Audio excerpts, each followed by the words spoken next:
마르코 복음서 1장. 세례자 요한의 설교. 하느님의 아드님 예수 그리스도의 복음의 시작. 이사야 예언자의 글에 보라, 내가 내 앞에 내 사자를 보내니 그가 너의 길을 닦아 놓으리라. 광야에서 외치는 이의 소리. 너희는 주님의 길을 마련하여라. 그분의 길을 곧게 내어라.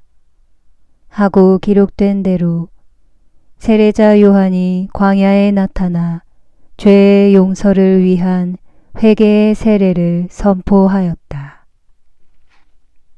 그리하여 온 유다 지방 사람들과 예루살렘 주민들이 모두 그에게 나아가 자기 죄를 고백하며 요르단강에서 그에게 세례를 받았다. 요한은 낙타털 옷을 입고 허리에 가죽띠를 둘렀으며 메뚜기와 들꿀을 먹고 살았다. 그리고 이렇게 선포하였다. 나보다 더 큰 능력을 지니신 분이 내 뒤에 오신다. 나는 몸을 굽혀 그분의 신발끈을 풀어드릴 자격조차 없다. 나는 너희에게 물로 세례를 주었지만 그분께서는 너희에게 성령으로 세례를 주실 것이다. 세례를 받으시다. 그 무렵에 예수님께서 갈릴레아 나자렛에서 오시어 요르단에서 요한에게 세례를 받으셨다. 그리고 물에서 올라오신 예수님께서는 곧 하늘이 갈라지며 성령께서 비둘기처럼 당신께 내려오시는 것을 보셨다. 이어 하늘에서 소리가 들려왔다. 너는 내가 사랑하는 아들, 내 마음에 드는 아들이다. 광야에서 유혹을 받으시다. 그 뒤에 성령께서는 곧 예수님을 광야로 내보내셨다. 예수님께서는 광야에서 40일 동안 사탄에게 유혹을 받으셨다. 또한 들짐승들과 함께 지내셨는데 천사들이 그분의 시중을 들었다. 갈릴레아 전도를 시작하시다. 요한이 잡힌 뒤에 예수님께서는 갈릴레아에 가시어 하느님의 복음을 선포하시며 이렇게 말씀하셨다. 때가 차서 하느님의 나라가 가까이 왔다. 회개하고 복음을 믿어라. 어부 네 사람을 제자로 부르시다. 예수님께서 갈릴레아 호숫가를 지나가시다가 호수에 그물을 던지고 있는 시몬과 그의 동생 안드레아를 보셨다. 그들은 어부였다. 예수님께서 그들에게 이르셨다. 나를 따라오너라. 내가 너희를 사람 낚는 어부가 되게 하겠다. 그러자 그들은 곧바로 그물을 버리고 예수님을 따랐다.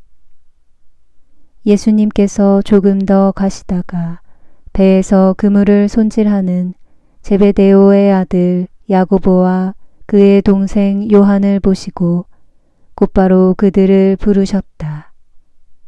그러자 그들은 아버지 제베데오를 삭군들과 함께 배에 버려두고 그분을 따라 나섰다.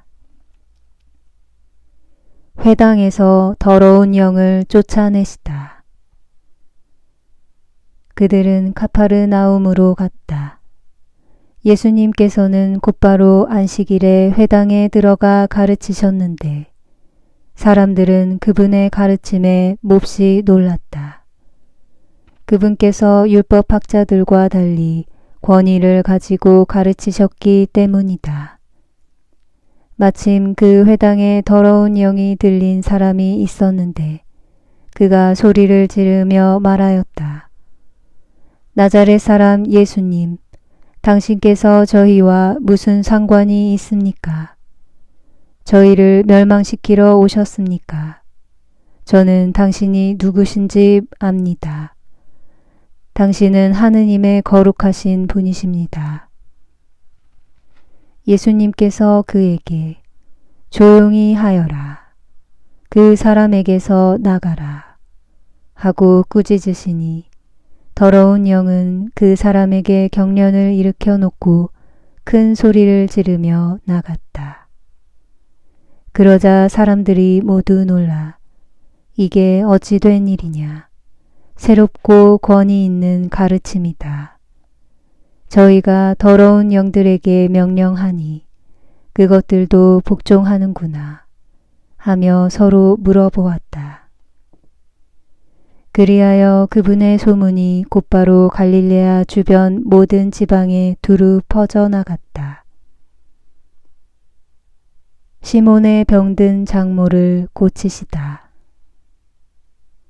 그들은 회당에서 나와 야고보와 요한과 함께 곧바로 시몬과 안드레아의 집으로 갔다. 그때 시몬의 장모가 열병으로 누워 있어서 사람들이 곧바로 예수님께 그 부인의 사정을 이야기하였다. 예수님께서 그 부인에게 다가가시어 손을 잡아 일으키시니 열이 가셨다. 그러자 부인은 그들의 시중을 들었다. 많은 병자를 고치시다. 저녁이 되고 해가 지자 사람들이 병든 이들과 마귀 들린 이들을 모두 예수님께 데려왔다. 온 고을 사람들이 문 앞에 모여들었다. 예수님께서는 갖가지 질병을 앓는 많은 사람을 고쳐주시고 많은 마귀를 쫓아내셨다. 그러면서 마귀들이 말하는 것을 허락하지 않으셨다. 그들이 당신을 알고 있었기 때문이다. 전도 여행을 떠나시다. 다음 날 새벽 아침 캄캄할 때 예수님께서는 일어나 외딴 곳으로 나가시어 그곳에서 기도하셨다. 시몬과 그 일행이 예수님을 찾아 나섰다가 그분을 만나자 모두 스승님을 찾고 있습니다 하고 말하였다. 예수님께서 그들에게 말씀하셨다. 다른 이웃 고을들을 찾아가자. 그곳에도 내가 복음을 선포해야 한다. 사실 나는 그 일을 하려고 떠나온 것이다. 그러고 나서 예수님께서는 온 갈릴레아를 다니시며 회당에서 복음을 선포하시고 마귀들을 쫓아내셨다. 나병 환자를 고치시다. 어떤 나병 환자가 예수님께 와서 도움을 청하였다. 그가 무릎을 꿇고 이렇게 말하였다. 스승님께서는 하고자 하시면 저를 깨끗하게 하실 수 있습니다. 예수님께서 가엾은 마음이 드셔서 손을 내밀어 그에게 대시며 말씀하셨다. 내가 하고자 하니 깨끗하게 되어라. 그러자 바로 나병이 가시고 그가 깨끗하게 되었다. 예수님께서는 그를 곧 돌려보내시며 단단히 이르셨다. 그에게 이렇게 말씀하셨다. 누구에게든 아무 말도 하지 않도록 조심하여라. 다만 사제에게 가서 내 몸을 보이고 내가 깨끗해진 것과 관련하여 모세가 명령한 예물을 바쳐 그들에게 증거가 되게 하여라. 그러나 그는 떠나가서 이 이야기를 널리 알리고 퍼뜨리기 시작하였다. 그리하여 예수님께서는 더 이상 드러나게 고을로 들어가지 못하시고 바깥 외딴 곳에 머무르셨다. 그래도 사람들은 사방에서 그분께 모여들었다. 마르코 복음서 2장. 중풍병자를 고치시다. 며칠 뒤에 예수님께서는 다시 카파르나움으로 들어가셨다. 그분께서 집에 계시다는 소문이 퍼지자 문 앞까지 빈자리가 없을 만큼 많은 사람이 모여들었다. 예수님께서는 그들에게 복음 말씀을 전하셨다.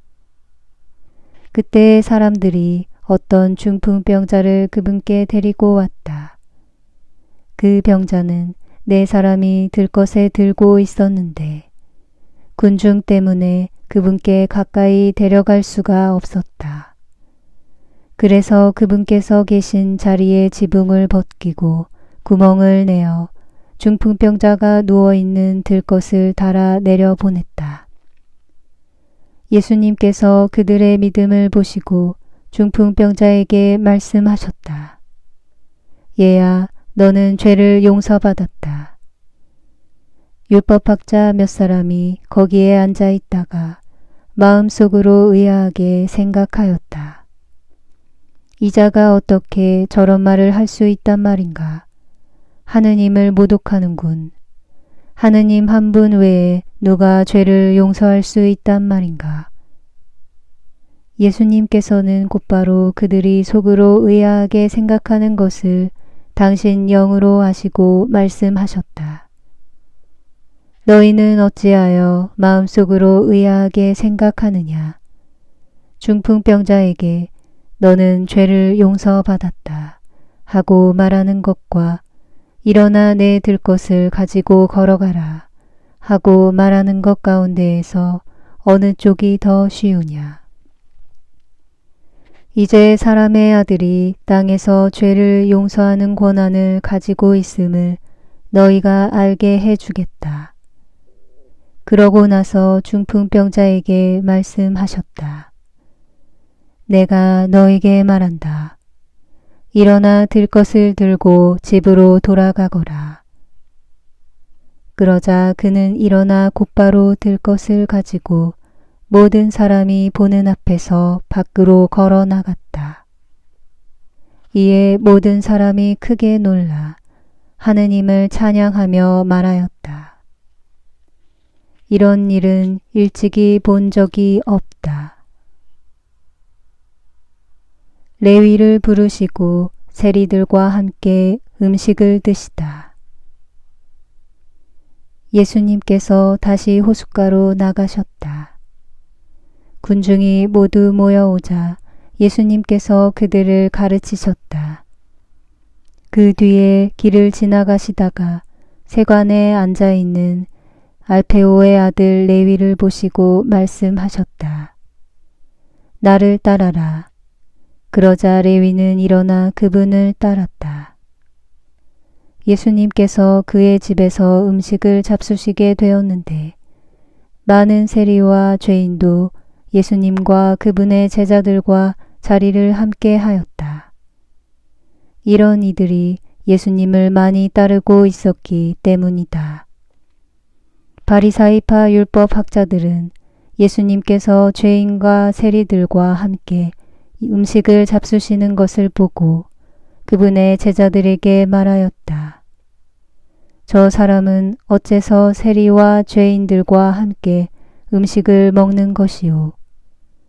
예수님께서 이 말을 들으시고 그들에게 말씀하셨다. 건강한 이들에게는 의사가 필요하지 않으나 병든 이들에게는 필요하다. 나는 의인이 아니라 죄인을 부르러 왔다. 단식 논쟁. 새 것과 헌 것. 요한의 제자들과 바리사이들이 단식하고 있었다. 사람들이 예수님께 와서 요한의 제자들과 바리사이의 제자들은 단식하는데 선생님의 제자들은 어찌하여 단식하지 않습니까? 하고 물었다. 예수님께서 그들에게 이르셨다. 혼인잔치 손님들이 신랑과 함께 있는 동안에 단식할 수야 없지 않느냐. 신랑이 함께 있는 동안에는 단식할 수 없다. 그러나 그들이 신랑을 빼앗길 날이 올 것이다. 그때에는 그들도 단식할 것이다. 아무도 새 천 조각을 헌옷에 대고 깁지 않는다. 그렇게 하면 헌옷에 기워된 새 헝겊에 그 옷이 당겨 더 심하게 찢어진다. 또한 아무도 새 포도주를 헌 가죽 부대에 담지 않는다. 그렇게 하면 포도주가 부대를 터뜨려 포도주도 부대도 버리게 된다. 새 포도주는 새 부대에 담아야 한다. 제자들이 안식일에 밀 이삭을 뜯다. 예수님께서 안식일에 밀밭 사이를 질러 가시게 되었다. 그런데 그분의 제자들이 길을 내고 가면서 밀 이삭을 뜯기 시작하였다. 바리사이들이 예수님께 말하였다. 보십시오. 저들은 어째서 안식일에 해서는 안 되는 일을 합니까? 그러자 예수님께서 그들에게 말씀하셨다. 다윗과 그 일행이 먹을 것이 없어 배가 고팠을 때 다윗이 어떻게 하였는지 너희는 읽어본 적이 없느냐. 에브야타르 대사제 때에 그가 하느님의 집에 들어가 사제가 아니면 먹어서는 안 되는 제사빵을 먹고 함께 있는 이들에게도 주지 않았느냐. 이어서 그들에게 말씀하셨다. 안식일이 사람을 위하여 생긴 것이지 사람이 안식일을 위하여 생긴 것은 아니다. 그러므로 사람의 아들은 또한 안식일의 주인이다. 마르코 복음서 3장. 안식일에 손이 오그라든 사람을 고치시다. 예수님께서 다시 회당에 들어가셨는데 그쪽에 한쪽 손이 오그라든 사람이 있었다. 사람들은 예수님을 고발하려고 그분께서 안식일에 그 사람을 고쳐주시는지 지켜보고 있었다. 예수님께서 손이 오그라든 사람에게 일어나 가운데로 나와라 하시고 그들에게 말씀하셨다. 안식일에 좋은 일을 하는 것이 합당하냐? 남을 해치는 일을 하는 것이 합당하냐? 목숨을 구하는 것이 합당하냐? 죽이는 것이 합당하냐? 그러나 그들은 입을 열지 않았다. 그분께서는 노기를 띠시고 그들을 둘러보셨다. 그리고 그들의 마음이 완고한 것을 몹시 슬퍼하시면서 그 사람에게 손을 뻗어라 하고 말씀하셨다. 그가 손을 뻗자 그 손이 다시 성하여졌다. 바리사이들은 나가서 곧바로 헤로데 당원들과 더불어 예수님을 어떻게 없앨까 모의하였다. 군중이 호숫가로 모여들다. 예수님께서 제자들과 함께 호숫가로 물러가셨다. 그러자 갈릴레아에서 큰 무리가 따라왔다. 또 유다와 예루살렘, 이두메아와 요르단 건너편, 그리고 티로와 시돈 근처에서도 그분께서 하시는 일을 전해 듣고 큰 무리가 그분께 몰려왔다. 예수님께서는 군중이 당신을 밀쳐대는 일이 일어나지 않게 하시려고 당신께서 타실 거룻배 한 척을 마련하라고 제자들에게 이르셨다. 그분께서 많은 사람의 병을 고쳐주셨으므로 병고에 시달리는 이들은 누구나 그분에게 손을 대려고 밀려들었기 때문이다. 또 더러운 영들은 그분을 보기만 하면 그 앞에 엎드려 당신은 하느님의 아드님이십니다 하고 소리 질렀다. 그러나 예수님께서는 그들에게 당신을 사람들에게 알리지 말라고 엄하게 이르곤 하셨다. 12 사도를 뽑으시다. 예수님께서 산에 올라가신 다음 당신께서 원하시는 이들을 가까이 부르시니 그들이 그분께 나아왔다. 그분께서는 12를 세우시고 그들을 사도라 이름하셨다. 그들을 당신과 함께 지내게 하시고 그들을 파견하시어 복음을 선포하게 하시며 마귀들을 쫓아내는 권한을 가지게 하시려는 것이었다. 이렇게 예수님께서 12를 세우셨는데 그들은 베드로라는 이름을 붙여주신 시몬, 천둥의 아들들이라는 이 뜻으로 보아네르게스라는 이름을 붙여주신 제베데오의 아들 야고보와 그의 동생 요한, 그리고 안드레아, 필립보, 바르톨로메오, 마테오, 토마스, 알페오의 아들 야고보, 타데오, 열혈당원 시몬, 또 예수님을 팔아넘긴 유다 이스카리옷이다. 예수님과 베엘제불. 예수님께서 집으로 가셨다. 그러자 군중이 다시 모여들어 예수님의 일행은 음식을 들 수조차 없었다. 그런데 예수님의 친척들이 소문을 듣고 그분을 붙잡으러 나섰다. 그들은 예수님께서 미쳤다고 생각하였던 것이다. 한편 예루살렘에서 내려온 율법학자들이 그는 베엘제불이 들렸다 고도하고 그는 마귀 우두머리의 힘을 빌려 마귀들을 쫓아낸다 고도하였다. 그래서 예수님께서는 그들을 부르셔서 비유를 들어 말씀하셨다. 어떻게 사탄이 사탄을 쫓아낼 수 있느냐? 한 나라가 갈라서면 그 나라는 버티어내지 못한다. 한 집안이 갈라서면 그 집안은 버티어내지 못할 것이다. 사탄도 자신을 거슬러 일어나 갈라서면 버티어내지 못하고 끝장이 난다. 먼저 힘센 자를 묶어놓지 않고서는 아무도 그 힘센 자의 집에 들어가 재물을 털 수 없다. 묶어놓은 뒤에야 그 집을 털 수 있다. 내가 진실로 너희에게 말한다. 사람들이 짓는 모든 죄와 그들이 신성을 모독하는 어떠한 말도 용서받을 것이다. 그러나 성령을 모독하는 자는 영원히 용서를 받지 못하고 영원한 죄에 매이게 된다.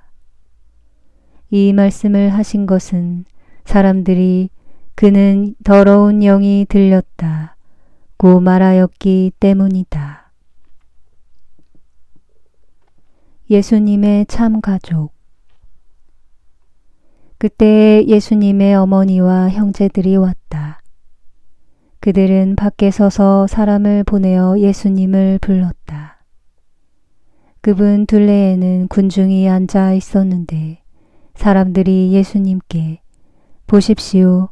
스승님의 어머님과 형제들과 누이들이 밖에서 스승님을 찾고 계십니다. 하고 말하였다. 그러자 예수님께서 그들에게 누가 내 어머니고 내 형제들이냐 하고 반문하셨다.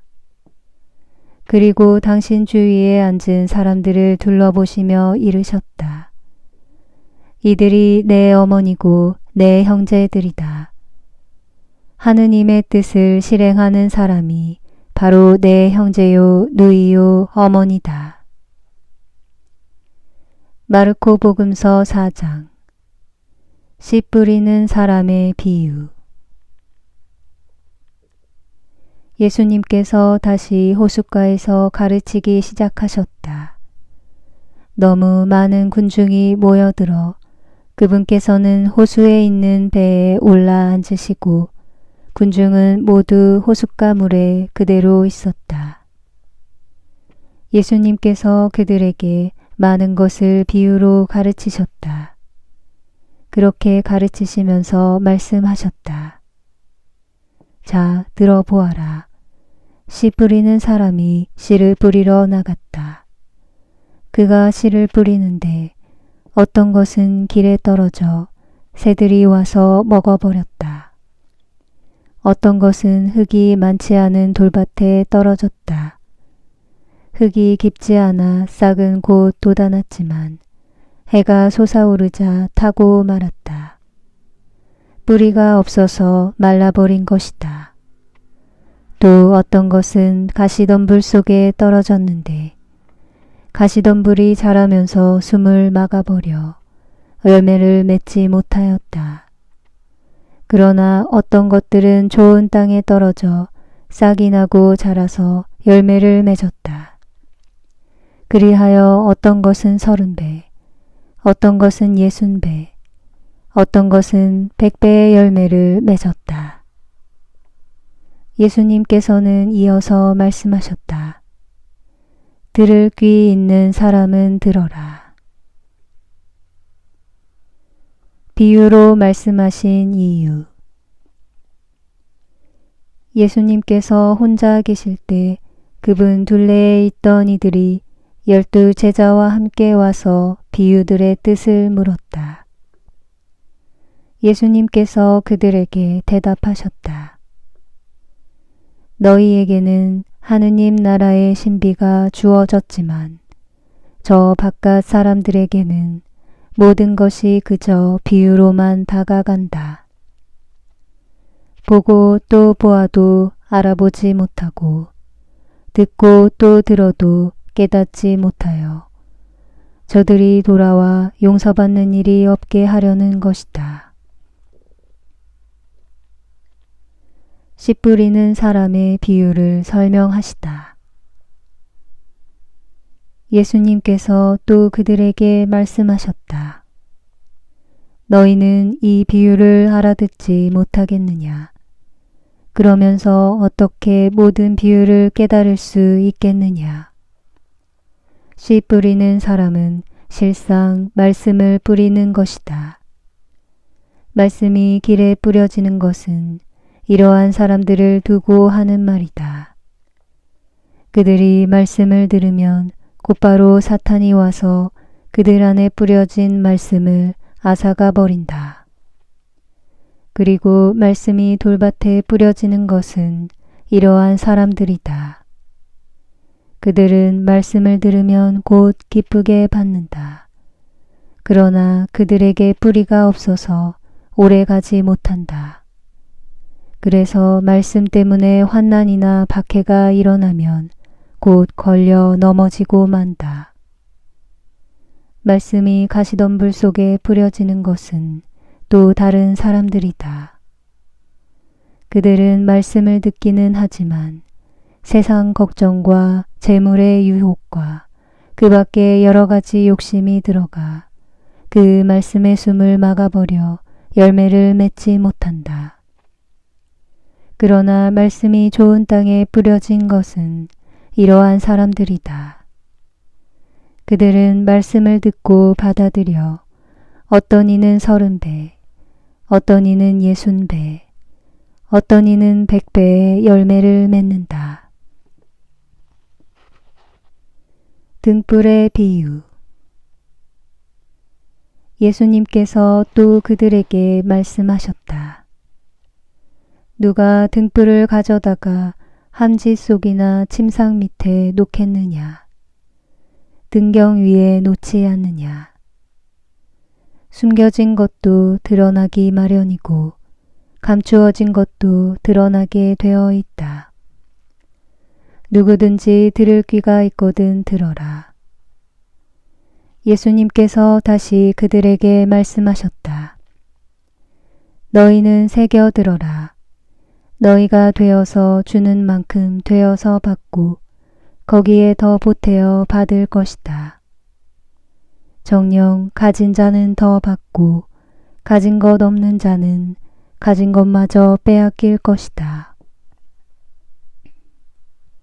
저절로 자라는 씨앗의 비유.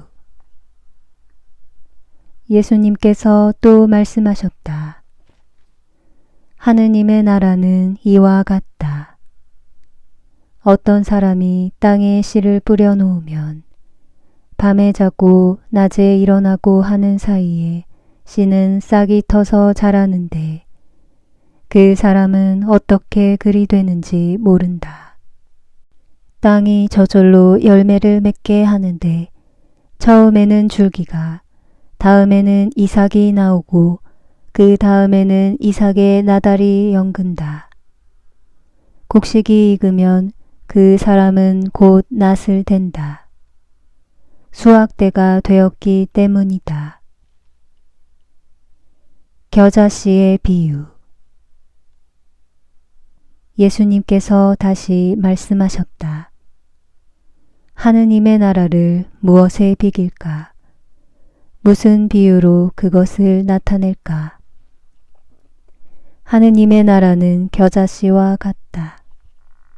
땅에 뿌릴 때에는 세상의 어떤 씨앗보다도 작다.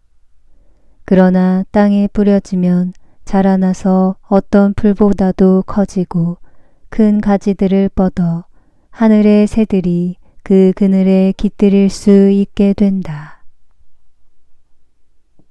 비유를 들어 가르치시다. 예수님께서는 그들이 알아들을 수 있을 정도로 이처럼 많은 비유로 말씀을 하셨다. 비유를 들지 않고는 그들에게 말씀하지 않으셨다. 그러나 당신의 제자들에게는 따로 모든 것을 풀이해 주셨다. 풍랑을 가라앉히시다. 그날 저녁이 되자 예수님께서 제자들에게 호수 저쪽으로 건너가자 하고 말씀하셨다. 그래서 그들이 군중을 남겨둔 채 배에 타고 계신 예수님을 그대로 모시고 갔는데 다른 배들도 그분을 뒤따랐다. 그때 거센 돌풍이 일어 물결이 배 안으로 들이닥쳐 물이 배에 거의 가득 차게 되었다. 그런데도 예수님께서는 고물에서 베개를 베고 주무시고 계셨다. 제자들이 예수님을 깨우며 스승님, 저희가 죽게 되었는데도 걱정되지 않으십니까? 하고 말하였다. 그러자 예수님께서 깨어나시어 바람을 꾸짖으시고 호수더러 잠잠해져라, 조용히 하여라 하시니 바람이 멎고 아주 고요해졌다. 예수님께서는 그들에게 왜 겁을 내느냐, 아직도 믿음이 없느냐 하고 말씀하셨다. 그들은 큰 두려움에 사로잡혀 서로 말하였다. 도대체 이분이 누구시기에 바람과 호수까지 복종하는가?